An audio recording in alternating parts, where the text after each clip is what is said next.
Hey guys, welcome back to my channel, Deconstructing Narcissism, and I hope you all had a good Christmas. Hope you did something fun, free of narcissistic abuse and free of narcissists in general, because you guys don't deserve that. None of you deserve that on my channel. You guys deserve to be free of narcissistic abuse, and you deserve to have good people in your life who are going to support you. So, the video has finally arrived. This is part 2 of top 10 things that a covert narcissistic mother will do. I know this video has been a long time coming. I've said I was going to make it so many times, and I never did. I had just been, I'd been feeling, just kind of under the weather, and I had some stuff going on, a lot of stuff going on. But yeah, I'm finally going to make part 2 today. So I hope you guys enjoy. So leaving off where we left off, the last one I did was 5, so we're gonna go to 6. Number 6 from the top 10 manipulative things that a covert narcissistic mother does is gaslight and deny things that happened. Now, this was something that my mom, like all narcissists, or like most narcissists do. This is something that my mom did a lot growing up. The first time that I tried to leave my parents' house, I don't know if I told you guys in a previous video, but the first time I tried to leave my parents' house, it was 2019, and it was around the new year. I had left for the first time, and you guys can go back to a previous video, but I left because of my dad. It was a bunch of things that my dad was doing.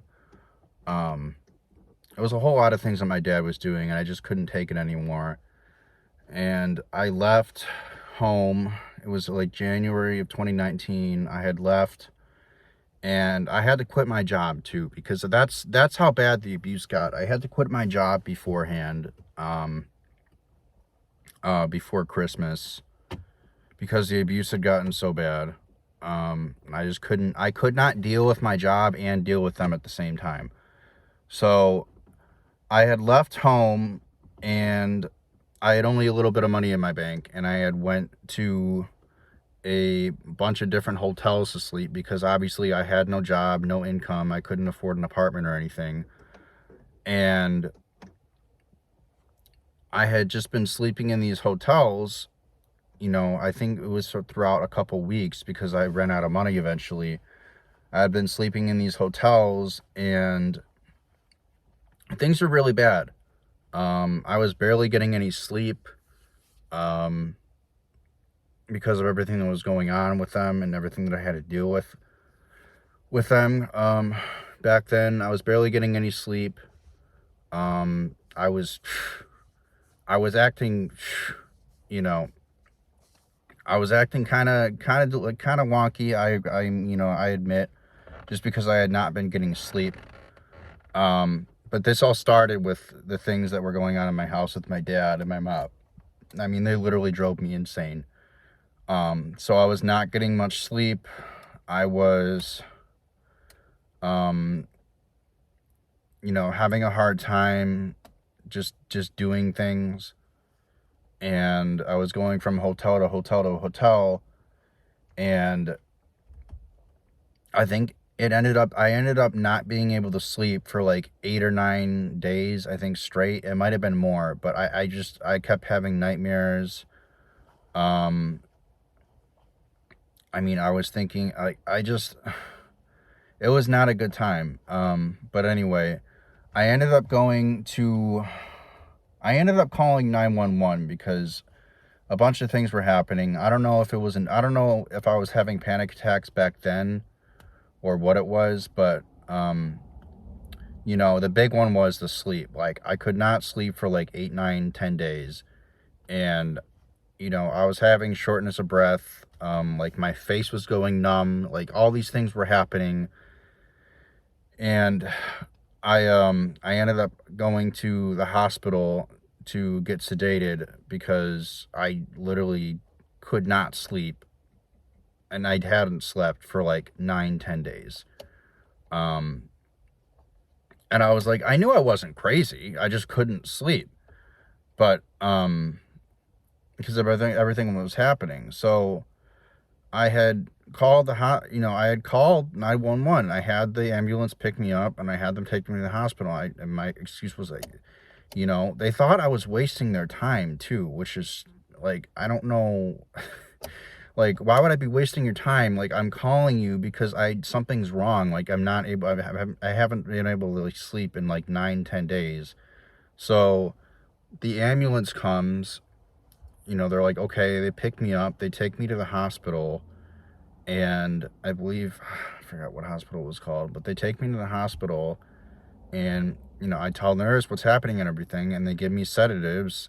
And before they give me sedatives, I tell them, like, hey, like, I tell them the situation, what's going on with my parents, this and that. They're like, okay, we understand, blah, blah, blah. And I also told them about the job I had in the morning, and they were like, okay, no, like, I was like, look, my parents are not good people. They're not good people. They've been doing X, Y, and Z. Partially, part of the reason why I'm in here to begin with is because of them. And I need sedatives. And they're like, okay, we'll give you sedatives. But before they gave me sedatives, I'm like, I have a job that I work. Okay, it's part-time, but I still want to go to work in the morning. I need to go to work. They said, okay, you'll be able to go to work in the morning. Blah, blah, blah, blah. Everything was fine. So I take the sedatives, and I go to sleep. And I wake up in the morning. And next thing you know, this is the first time I'm going to the hospital. Next thing you know, they're saying, look, we don't think you're well enough to go to work. And that's when I went to the hospital for the first time. Literally. And partially, the reason why I went to the hospital is because the nurse had told me that they received a phone call. My mother had found out where I was, and they received a phone call from my mother, and my mother had told them that I was having delusional thoughts about them, that I was thinking that my mother had told me that I was having delusional thoughts. And the nurse got a wind of this, because I think the nurse was the one who answered the call, and the nurse was like, yeah, you're not,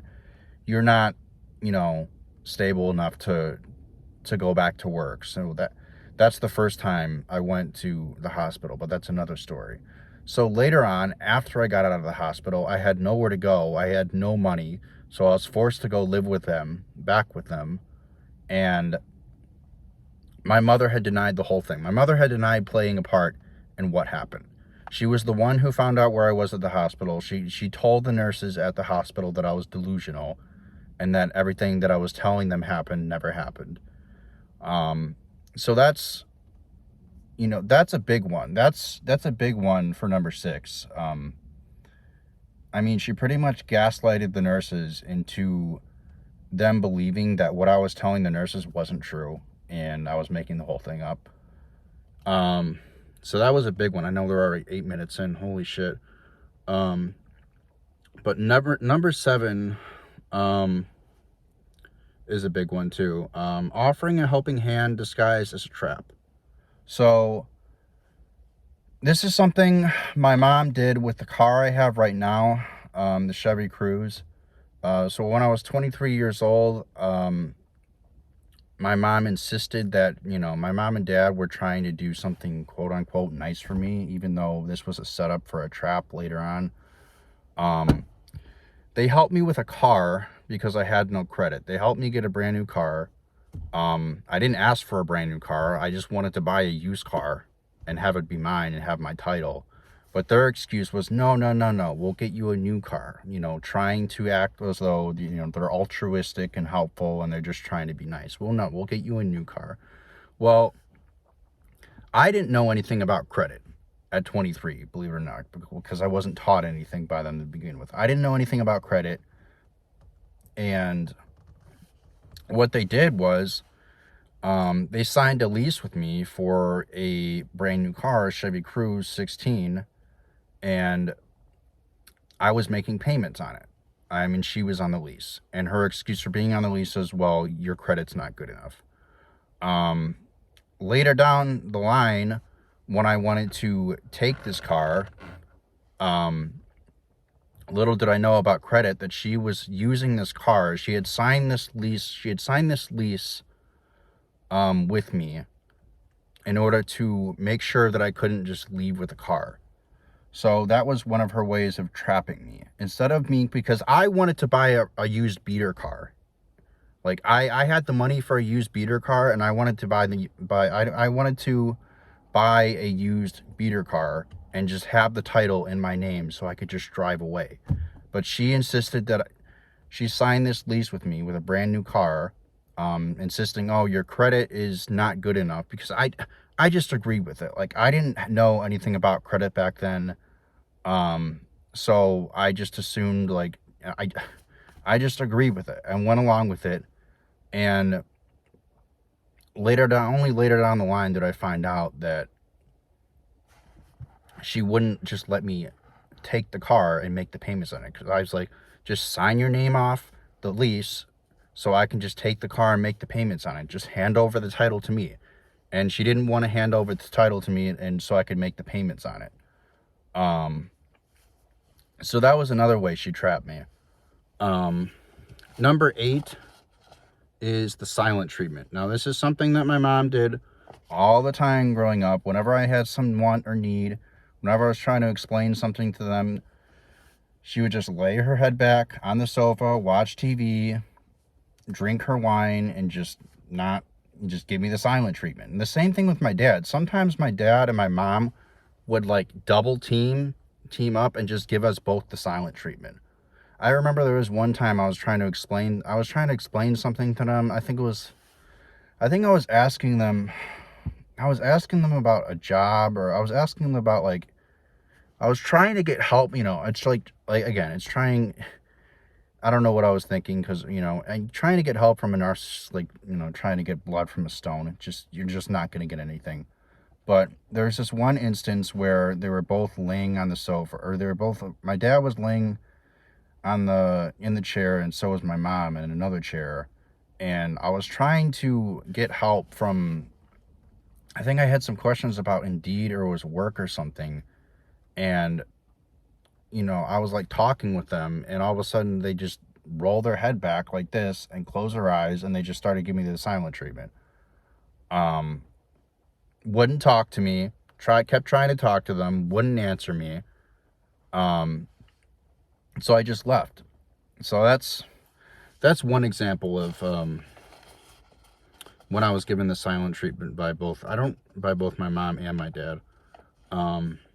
Number 9, my mom did this. There was one instance of my mom. Covert narcissists will do this especially. This is more so on my mom. Some stuff that my mom did would be praise achievements, but only in front of people.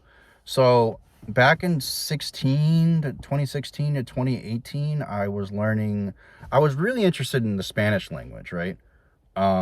This is when I was trying to learn Spanish for, because I thought we were going to get married, but that's a whole nother story. I was trying to learn Spanish for my ex's parents, because I thought we were going to get married and her parents didn't speak English. So I was learning Spanish, and I was working a job working with mostly Hispanic people. So I was in a really good environment to learn Spanish. And, as I'm learning Spanish, I want to say when all this happened, when my mom like praised my Spanish speaking skills in front of people, I think it was like 2018 or something, or 2017. And this was like around Thanksgiving or Christmas time. And I was pretty good at this time. Like, now I've been speaking for 7 years, but I think I was like 2.5, 3 years in, and I had been speaking Spanish for a while, so I was pretty good. This is one time where I can say, where my mom praised something that I was doing, or something that I was learning, which she had no previous interest in. Like, every time, every time I was trying to tell her, like, look, did you know what this means? Did you know what that means? Like, look how much I've learned, this and that. Like, never cared about me learning Spanish before. Didn't bat an eye, couldn't care less. And all of a sudden, it was around, like I said, Thanksgiving or Christmas time. We had everybody over, and the mom's like, "Oh, look at my son! Did you know Did you know he speaks Spanish? My son's been learning Spanish for like a year and a half, 2 years." She was like, "Go ahead, Brandon. Like, tell him a few words in Spanish. Like, you're really good at it." And I just look at her like, "You have never cared about how good my Spanish was before until everybody came over. Until the family came over, you have never batted an eye about how good I was at my Spanish speaking skills until all of them come over. And now you want to show me off like I'm some trophy just because everybody is over here and you want to get your narcissistic supply." So that was one time where my mom praised my achievement of one of my achievements in front of people. And this is something that the covert narcissist will do. The covert narcissist will praise you in front of people, and, in private, they'll act like they don't even care. Either they'll act like they don't care, or they'll act, completely indifferent towards it. But moving on to the last one, guys. Number 10, make everyone around her feel bad when they don't get their way. So I remember we were on this vacation, or as I like to call them, forced vacations, because I really didn't have a choice whether or not I wanted to go on vacations. I mean, we really didn't even like get to like discuss it. It was more so a vacation for them and not for us. At least that's the way I felt about it. So I remember we went to Wisconsin or something. We went to this water park, and the way me and my dad and my mom, they had this whole setup. I think it was my mom had this whole setup where she wanted everything to go the way she had intended to, because my mom's a really big control freak. So if things don't go her way, I'm going to get to that in a second. But we went to Wisconsin, and I believe we went to this water park. It might have been like the Wilderness, or it might have been the Kalahari or something. I can't remember, but we were supposed to book the stay at a certain hotel, and we got there at the right time, and we pulled up to the hotel, and the person standing outside, he's like telling us, he's like, "Oh, there's no room in the hotel. Like, we know that you had a room booked here, but like, there's no room anymore. Like, something happened with your reservation. Somebody took your reservation. Like, there's no room. Your room, there's no room right now." So she got kind of annoyed from that, and she got kind of pissy from that. And she's like, "Well, what are we gonna do? There's no room, this and that and that." And my dad's like, "Well, I don't know." Like, my dad just goes along with whatever she says. He's the narcissist enabler. So my mom's throwing a shit fit. We all get back in the car, and we drive around to like a couple more. I think we drive around to like a couple more motels, and they don't have space either. So now my mom is at the point where she's really getting upset, and she's really annoyed, and she's kind of taking it out on us at this point. And we finally get to another hotel, and this hotel has space. So we all go in, and we set our bags down, and I think my brother made a comment. Like, it wasn't a bad comment. It was just like, "Oh, well, this hotel is a lot smaller," or something. Like, he didn't say anything along the lines that was like really bad. But like, my mom was like looking at us, and she's like, "What do you think? What do you think? What do you think?" I was like, we're all like, it's fine. Like, the hotel's fine. Like, there's nothing wrong with it. And she was like, "Well, you guys don't seem that excited. You guys don't seem that grateful, this and that. Like, like, I really tried hard to plan this trip for you, and blah, blah, blah. And, you guys aren't really showing, that you care much. Like, you guys don't seem too grateful that we're in this hotel room right now, and this and that." And she goes into her bedroom, and I just hear her start crying. And I go in there, and she's kneeling down beside a bed, and she has her face covered like this so you can't see her, her actual tears that weren't there, because there were no tears. But she's kneeling down beside a bed, and she just covers her face like this, and she just starts fake crying. And I'm just looking at her like, are you serious? Like, it just sounded like so fake, and it was fake. And she just started, the fake crying continued for like, I want to say like 5-6 minutes, until my sister, my brother, and my dad all like knelt down beside her to comfort her.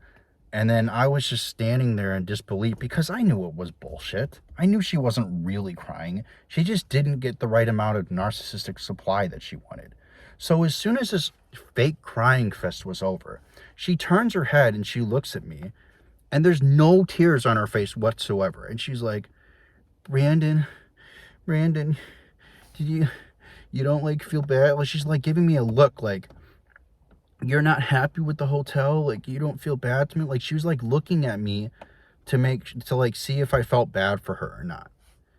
But it was just like, it was just the saddest thing I've ever seen. And my dad's done this too with the fake crying. My dad's done the fake crying too. But that was just one moment where I remembered, she didn't get the right amount of narcissistic supply, and she didn't get her way with the hotel booking, because we had to go to a few other hotels.